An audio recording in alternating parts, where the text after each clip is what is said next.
Welcome to College Briefing. The content of the briefing includes key takeaways from the fourth Republican debate. Vegas shooter who killed three was a professor who recently applied for a job at UNLV, AP source says. Thursday briefing. Orban frustrates EU's $30 billion effort to force him into line. Blood tests can show how fast your organs are aging, study says. Key takeaways from the fourth Republican debate. Washington Post. Four Republican presidential candidates participated in a recent primary debate as they sought to secure second place in the race behind former U.S. President Donald Trump. Trump, who has consistently skipped the debates, was once again absent. Former UN Ambassador Nikki Haley and Florida Governor Ron DeSantis were the two frontrunners vying for second place, with Haley currently ahead in the polls. During the debate, Haley and DeSantis engaged in a heated exchange over China. Former New Jersey Governor Chris Christie defended Haley against attacks, and used his time to criticize Trump for skipping the debates and to question his fitness for office. The candidates were not asked about abortion, one of the most divisive issues of the 2024 election cycle. Trump's decision to skip the debates has diminished their significance, and there is no sign that he has suffered politically as a result. The debate was likely to have a small audience, as it was hosted by an upstart network and sponsored by an alternative video hosting site. Vegas shooter who killed three was a professor who recently applied for a job at UNLV, AP source says. Associated Press. A professor who had recently applied for a job at the University of Nevada, Las Vegas, UNLV, was the suspect in a shooting on campus, according to an unnamed law enforcement official. The gunman, who killed three people and critically injured a fourth, was previously employed by East Carolina University in North Carolina. The attack took place in a building that houses UNLV's Lee Business School. Lessons learned from the deadliest shooting in modern U.S. history, which took place in Las Vegas in October 2017, helped police to respond more effectively to the attack. Thursday briefing. New York Times. The Israeli military has resumed airstrikes in the Gaza Strip, where more than 2 million people are trapped. The airstrikes have killed over 16,000 people, according to the health ministry. Israel claims that civilian casualties are inevitable because Hamas embeds within Gaza's population. The military is now entering the next phase of its offensive against Hamas, focusing on the south where most of Gaza's population has fled. Israel has told many civilians to move again, but it is not clear where they should go and conditions are desperate. Food and water are scarce, taps have run dry, and UN shelters are overcrowded. The blockade has also severely limited the amount of essential supplies coming into Gaza. Before the war, 500 trucks arrived in Gaza every day, but far fewer have made it across since the bombardment began. The war in Gaza is causing a rift between Arab leaders and their people, as well as between Republicans in Congress and Ukraine. Republicans blocked an emergency spending bill to provide $50 billion in security assistance for Ukraine, demanding strict new restrictions at the U.S. border in exchange. The resistance in Congress reflects a dwindling appetite among Republicans for supporting Ukraine, as polls show that Americans are losing interest in providing financial assistance. Orban frustrates EU's $30 billion effort to force him into line. Bloomberg. The European Union, EU, is likely to unfreeze up to a third of the $30 billion of funding it suspended for Hungary last year, after the country met initial conditions for reducing political interference in the courts. However, the suspension of funds has failed to push Prime Minister Viktor Orban to reverse his campaign against liberal democracy. Instead, Orban has extended his influence in Hungary. The EU has set out 27 conditions for Hungary to meet, including protecting academic freedom and LGBTQ rights. However, these conditions are unlikely to address the informal means of coercion employed by Orban's government. Hungary argues that the EU is unfairly targeting it, and there is no clearly defined rule of law standard for EU member states. The EU claims that there are enough conditions on the released funds, but the suspension of funds has failed to achieve its objective, and there is a breakdown of trust between Orban and the European Commission. Blood tests can show how fast your organs are aging, study says. The Independent. Blood tests could be used to determine how quickly a person's organs are aging and whether they are at risk of failing, according to a study by researchers from Stanford University in California. The study found that all of the 11 organs tested, including the heart and lungs, can age more rapidly than the body generally. People with organs that were aging more quickly than the rest of their body were found to have a higher risk of developing diseases within 15 years. Around 1 in 100 people may have several organs considered older than their years. China's COVID-0 scars leave citizens fearful of curbs return. Bloomberg. China's COVID-0 strategy has left behind scars from the regime as social unrest is exposed. Reports of provinces not deleting digital health codes that collected data during the pandemic have caused alarm, while footage of hazmat suit-wearing cleaners sanitizing a school has provoked outrage online. The sporadic incidents highlight an underlying anxiety among citizens that China's COVID controls could be reinstated abruptly. The Communist Party's strategy of lockdowns and mass virus testing was axed almost overnight last December after a surge in cases and rare nationwide protests that called for the removal of President Xi Jinping. Adding to job pressure, China's graduates to hit record 11.79 million in 2024. South China Morning Post. China is set to face a renewed challenge in its job market next year as a record number of college students are expected to graduate, prompting analysts to urge Beijing to increase efforts to restore confidence in the private sector. The number of college graduates is expected to reach 11.79 million in 2023, up by 210,000 from this year. China has been under pressure to create enough jobs amid an uneven post-COVID recovery, which has been dragged down by the protracted slump in the property market and a weak private sector. The version of Google's Gemini you can use right now doesn't beat OpenAI's GPT-4. Yahoo! Google has released Gemini, its latest AI model, which it claims outperforms OpenAI's GPT-4. However, the model that outperforms GPT-4 is the Ultra version of Gemini, which won't be available until next year. The version available now, Gemini Pro, failed to beat GPT-4. Despite Google's claims that its training data for Gemini was key to its performance, the company provided almost no information about how it was made, how it was filtered, or its contents, according to a research scientist at the Allen Institute for AI. A nurse's fatal last visit to patient's home renews calls for better safety measures. Associated Press. The killing of a Connecticut nurse making a house call in October was a nightmare come true for an industry gripped by the fear of violence. Already stressed out by staffing shortages and mounting caseloads, health care workers are increasingly worrying about the possibility of a patient becoming violent, a scenario that is too common and on the rise nationwide. Joyce Grayson, a 63-year-old mother of 6, went into a halfway house for sex offenders in late October to give medication to a man with a violent past.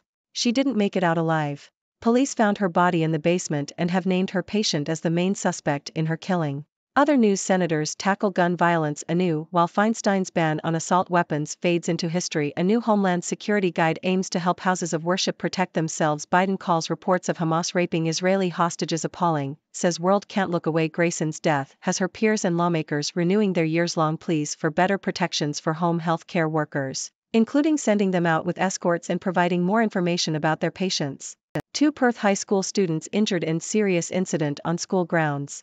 ABC.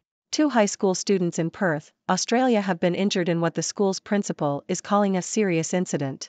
The incident occurred at Kareen Senior High School, where one student used a sharp weapon to injure the other.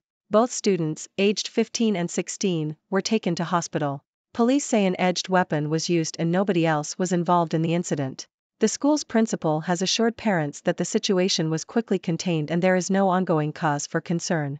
The police are working with the Department of Education to resolve the issues involved with the incident. They flunked or got nightmare adders. Now they're CEOs and master's grads. The Sydney Morning Herald. Justin Giddings, CEO of Avalon Airport, and Jess Deller-Klatt, a social worker at the Royal Melbourne Hospital, are among the many Australians who have found success despite lower-than-expected school grades. Giddings failed Year 10 in vocational education at TAFE, and was turned down for a job washing planes at Avalon Airport. However, he eventually became Avalon's CEO. Meanwhile, Deller-Klatt received an ATAR score of 41, which she initially believed was a score for one of her subjects. Despite this, she went on to complete a degree in health science at La Trobe University and a master's at the University of Melbourne. Both Giddings and Deller-Klatt want to encourage students to recognize that there are multiple paths to success and that academic grades are not the sole indicator of future achievements. What we know about the Las Vegas college campus shooting.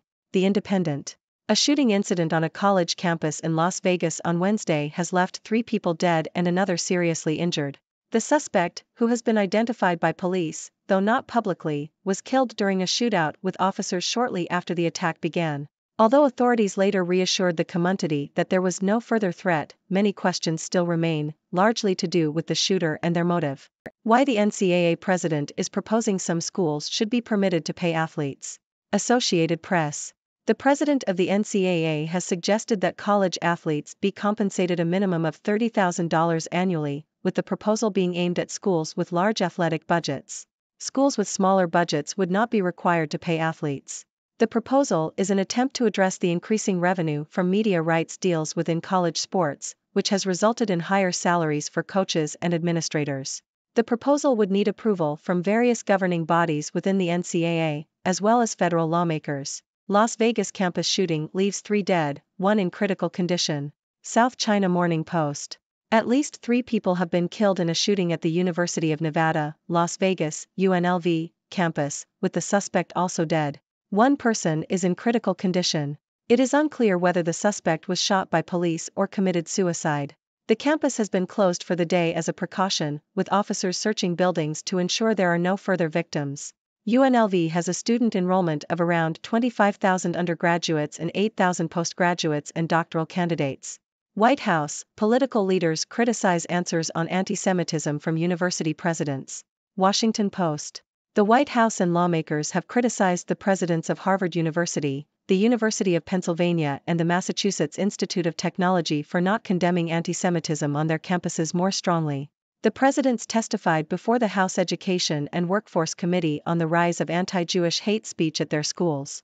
The hearing cast a spotlight on tensions that have flared at those campuses and elsewhere in the months since Hamas attacked Israel. The White House criticized the university presidents for not denouncing anti-Semitic speech and incidents of anti-Semitism on their campuses more strongly. Hello, viewers.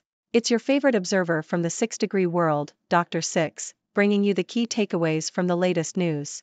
Let's dive right in, shall we? In the Republican primary debate, Trump was once again absent, leaving the spotlight on frontrunners Nikki Haley and Ron DeSantis.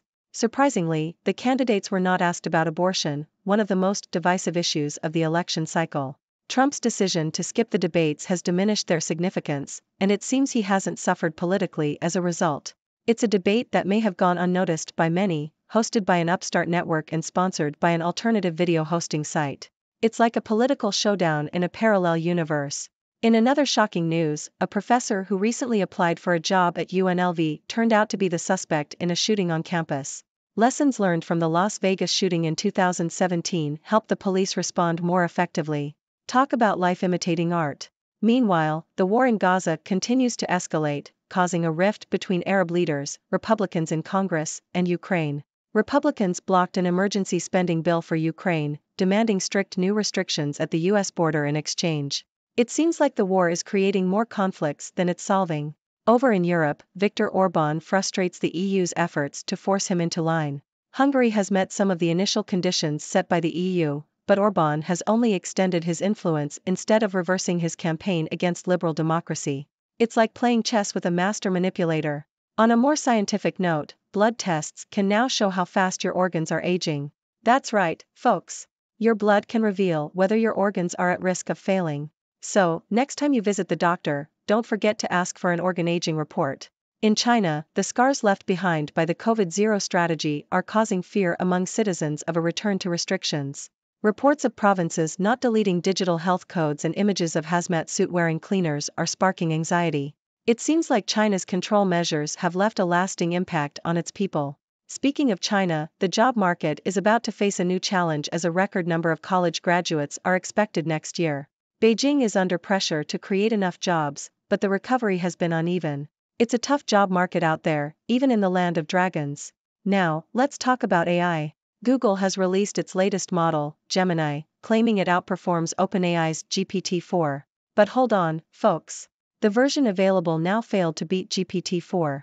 Looks like Google's got some catching up to do. In a tragic incident, a Connecticut nurse was killed during a house call, raising concerns about violence against healthcare workers. It's a nightmare scenario for an industry already plagued by staffing shortages. Let's hope better safety measures can be implemented to protect those who care for us. Lastly, let's talk about success beyond school grades. CEOs and master's graduates in Australia are proving that academic grades aren't the sole indicator of future achievements. So, to all the students out there, don't lose hope if your grades aren't what you expected. There are multiple paths to success. And that's a wrap, folks. Remember, these are just the highlights, but if you want a more in-depth analysis, stay tuned for our upcoming episodes. Now, it's your turn. What are your thoughts on these news stories? Do you have any questions for me? Let the discussion begin. Thank you for tuning in. The content above showcases the latest briefing reports and analytical synopses, thoughtfully curated by the 6Do team. These insights stem from a wide array of reputable media outlets, think tanks, government sources, and specialized experts worldwide. We encourage you to explore these sources for a comprehensive perspective. Keep in mind that while the content may not always align with the official standpoint of 6Do Brief, it's not meant to be taken as absolute directives for decision-making. Comprising seasoned media professionals, learned scholars, and accomplished scientists, the 6Do team embodies a trailblazing, fully independent media entity. To customize 6Do Brief to meet your professional needs, you have the option to subscribe to a diverse array of briefings on our website, 6dobrief.com. Regardless of your location, you can conveniently receive 6Do Brief via email.